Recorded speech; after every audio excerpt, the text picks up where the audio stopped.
शुक्रवार की व्रत कथा संतोषी माता की कथा, जिसे आप ध्यान पूर्वक अवश्य सुने। इसे संतोषी माता का आशीर्वाद आपको प्राप्त होगा। एक गांव में एक बुढ़िया रहती थी, जिसके 7 बेटे थे। 6 कमाने वाले बेटे थे और एक बेटा निकम्मा था।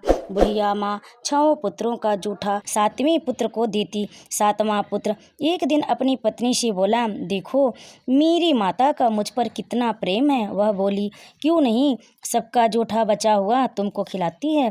वह बोला, जब तक अपनी आंखों से न देख लूं मैं नहीं मान सकता। पत्नी ने हंसकर कहा, देख लोगे तो मानोगे। कुछ दिन बाद एक बड़ा त्योहार आया। घर में 7 प्रकार के भोजन और चूरमा के लड्डू बने। वह पत्नी की बात को जांचने के लिए सिर दर्द का बहाना बनाकर पतला कपड़ा सिर पर ओढ़कर रसोई में जाकर सो गया और कपड़े में से सब देखता रहा। 6 भाई भोजन करने आए। उसने देखा माँ ने उनके लिए सुंदर सुंदर आसन बिछाए, 7 प्रकार की रसोई परोसी और आग्रह कर करके उन्हें भोजन कराती रही। वह देखता रहा। 6 भाई भोजन करके उठ गए। तब माँ ने उनकी 7 थालियों में से लड्डुओं के एक टुकड़े को उठाया और एक लड्डू बनाया। जूठन साफ कर माँ ने उसे पुकारा, उठ बेटा उठ, तेरे भाइयों ने भोजन कर लिया, तू भी उठकर भोजन कर ले। उसने कहा, माँ मुझे भोजन नहीं करना, मैं परदेश जा रहा हूँ। माता ने कहा, कल जाना है तो आज ही चला जा। वह बोला, हाँ हाँ जा रहा हूँ। यह कहकर वह घर से निकल गया। चलते समय उसे पत्नी की याद आई। वह गौशाला में कंडे थाप रही थी। वहां जाकर वह बोला, मेरे पास तो कुछ भी नहीं है, यह अंगूठी है सो ले लो और अपनी कोई निशानी मुझे दे दो। वह बोली, मेरे पास क्या है, यह गोबर भरा हाथ है। यह कहकर पत्नी ने उसकी पीठ पर गोबर के हाथ की थाप मार दी और वह चल दिया। चलते चलते दूर देश में पहुंचा। वहां एक साहूकार की दुकान थी। वहां जाकर बोला, सेठ जी मुझे नौकरी पर रख लो। साहूकार को नौकरी की सख्त जरूरत थी। साहूकार ने कहा, काम देखकर तनख्वाह मिलेगी। उसने कहा, सेठ जी जैसा आप ठीक समझें। उसे साहूकार के यहाँ नौकरी मिल गई। वह वहाँ दिन रात काम करने लगा। कुछ दिन में दुकान का लेन देन, हिसाब किताब, ग्राहकों को माल बेचना, सारा काम करने लगा। साहूकार के 7-8 नौकर थे। वे सब चक्कर खाने लगे, लेकिन उसने अपनी लगन, परिश्रम और ईमानदारी से सभी को पीछे छोड़ दिया। उसने अपने किए का फल मिला। सेठ ने भी उसका काम देखा और 3 महीने में ही उन्हें मुनाफे में साझेदारी बना लिया। परिश्रम करते करते 12 वर्ष में ही वह नगर का नामी सेठ बन गया और सेठ अपना सारा कारोबार उस पर छोड़ बाहर चला गया।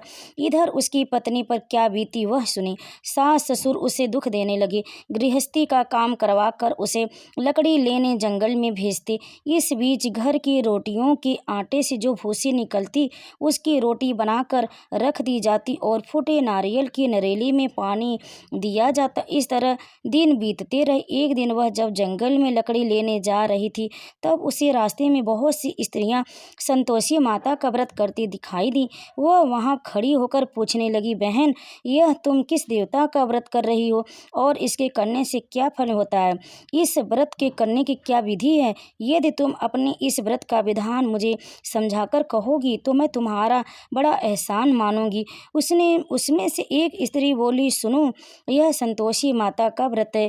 इसके करने से निर्धनता, दरिद्रता का नाश होता है, लक्ष्मी आती है, मन की चिंताएं दूर होती हैं, मन को प्रसन्नता और शांति मिलती है, निपुति को पुत्र मिलता है, प्रीतम बाहर गया हो तो वह शीघ्र लौट आता है, कुंवारी कन्या को मन पसंद वर मिलता है, चलता मुकदमा खत्म हो जाता है, कलह क्लेश की निवृत्ति हो, मुख शांति होती है, घर में धन जमा हो, धन जायदाद का लाभ होता है तथा और भी मन में जो कुछ कामना हो सब संतोषी माता की कृपा से पूरी हो जाती, इसमें संदेह नहीं है।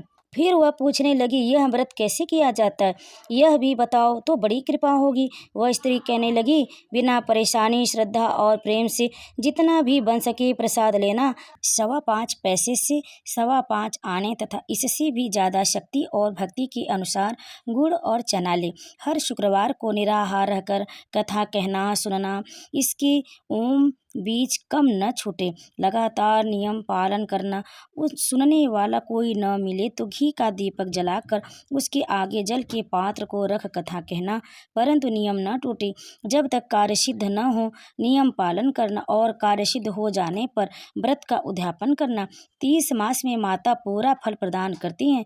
यदि किसी के ग्रह खोटे हैं तो भी माता 1 वर्ष में अवश्य उनको अनुकूल करती हैं।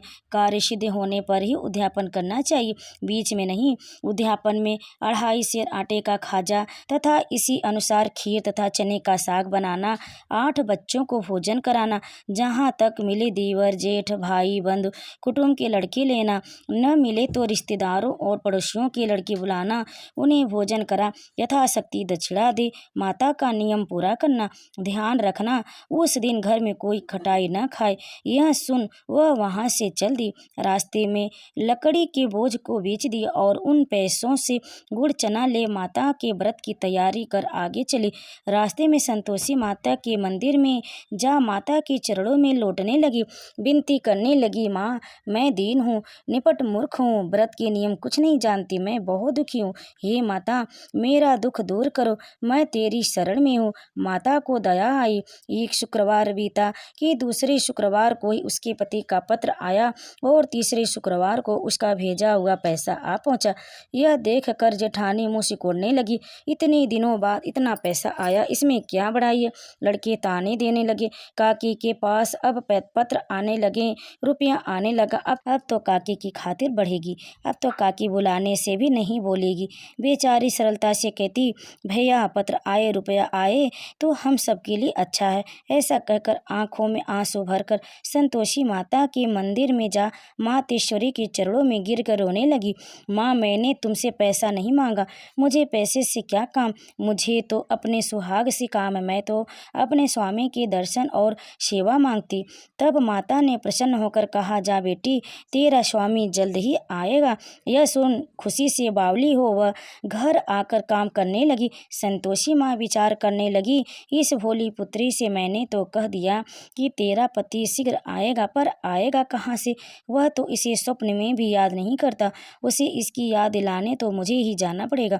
संतोषी माता ने उस बुढ़िया के बेटे को स्वप्न में समझाया, पुत्र तेरी घरवाली कष्ट उठा रही है। यह बोला, महामाता यह तो मुझे भी मालूम, परंतु क्या करूँ, कहाँ कैसे जाऊँ, परदेश की बात है, लेन देन का सारा हिसाब किताब है, कोई जाने का रास्ता नजर नहीं आता, आप ही कोई राय दिखाएं कि वहाँ कैसे जाऊँ। माँ कहने लगी, सवेरे नहा धोकर संतोषी माता का नाम ले, घी का दीपक जला, दंडवत कर और दुकान पर जा बैठना।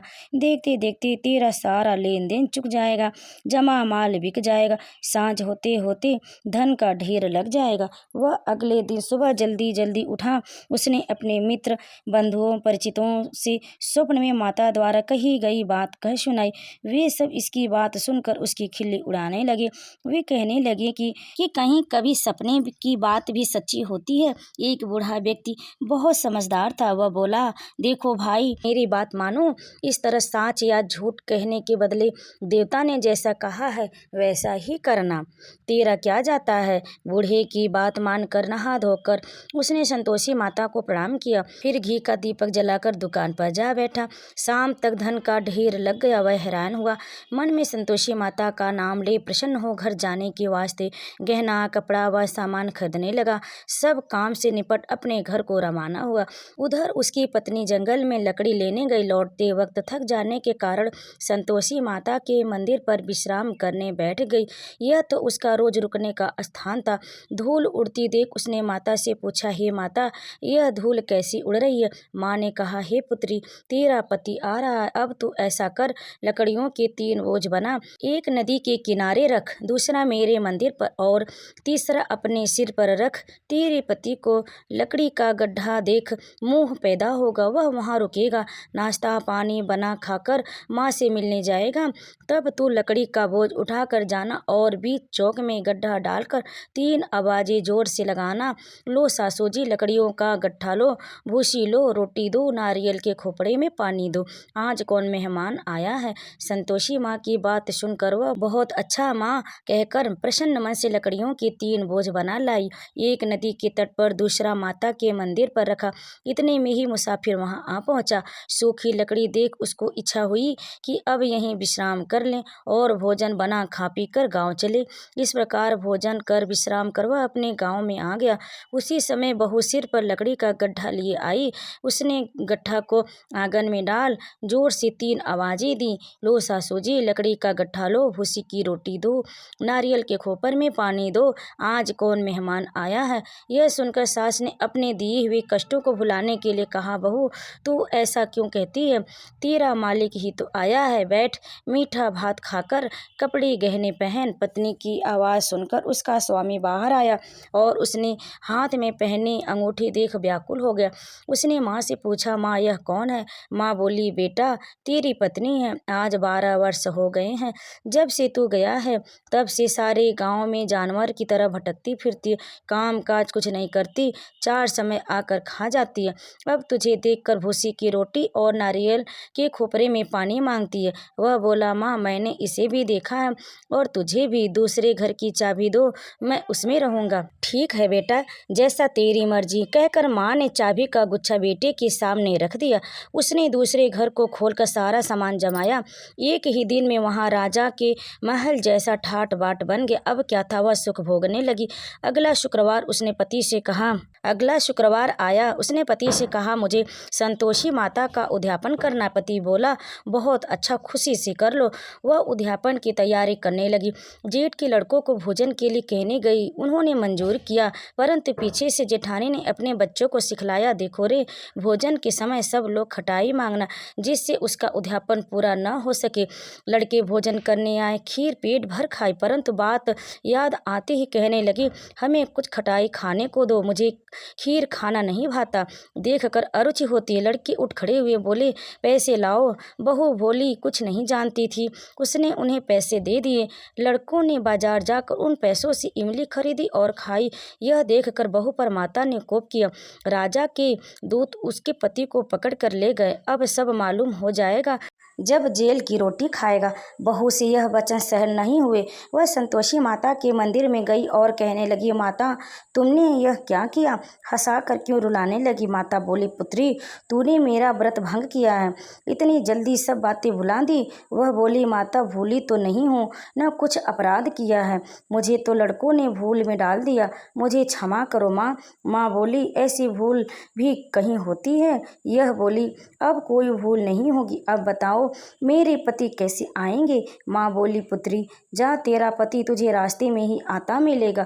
वह मंदिर से निकलकर बाहर आई तो रास्ते में उसे अपना पति आता हुआ मिला। उसने पूछा, कहाँ गए थे। वह बोला, इतना धन जो कमाया है उसका कर राजा ने मांगा था, वह भरने गया था। वह प्रसन्न होकर बोली, भला हुआ, अब घर चलो। फिर अगला शुक्रवार आया। वह बोली, मुझे माता का उद्यापन करना है। पति ने कहा, ठीक है करो। वह फिर जेठ के लड़कों से भोजन को कह गई। जेठानी ने लड़कों को सिखा दिया कि तुम पहले ही खटाई मांगना। लड़के भोजन करने बैठे, लेकिन भोजन करने से पहले ही कहने लगे, हमें खीर पूरी नहीं भाती, जी बिगड़ता है, कुछ खटाई खाने को दो। वह बोले, खटाई खाने को तो नहीं मिलेगी, खाना हो तो खाओ। उनके उठकर चले जाने पर उसने ब्राह्मणों की लड़की बुलाकर भोजन करवाया। दक्षिणा की जगह उन्हें एक एक फल दिया। इससे संतोषी माता प्रसन्न हो गई। माता की कृपा से 9 माह बाद उसको चंद्रमा के समान एक सुंदर पुत्र प्राप्त हुआ। पुत्र को लेकर वह प्रतिदिन संतोषी माता के मंदिर में जाने लगी। माँ ने सोचा कि यह रोज आती है, आज क्यों न मैं इसके घर चलूं, इसका आसरा देखूं तो सही। यह विचार कर माता ने भयानक रूप बनाया। गुड़ और चने से सना मुख, ऊपर से मूड़ के समान होठ, उस पर मक्खियां भिनभिना रही थी। दहलीज में पैर रखते ही उसकी सास चिल्लाई, देखो रे, कोई चुड़ैल डाकनी चली आ रही है, लड़कों इसे भगाओ, नहीं तो सबको खा जाएगी। बहू रोशनदान से देख रही थी, वहीं प्रसन्न हो उठी, आज मेरी माता मेरी घर आई है। यह कहकर दूध पीते बच्चे को गोद उतार दिया। इस पर उसको सास क्रोध से भरकर बोली, अरे रांड, इसे देख कर कैसी उतावली हुई है जो बच्चे को पटक दिया। इतनी में माँ के प्रताप से जहाँ देखो वहाँ लड़के ही लड़के नजर आने लगे। यह बोली, माँ जी, मैं जिनका व्रत करती हूँ यह वही संतोषी माँ है।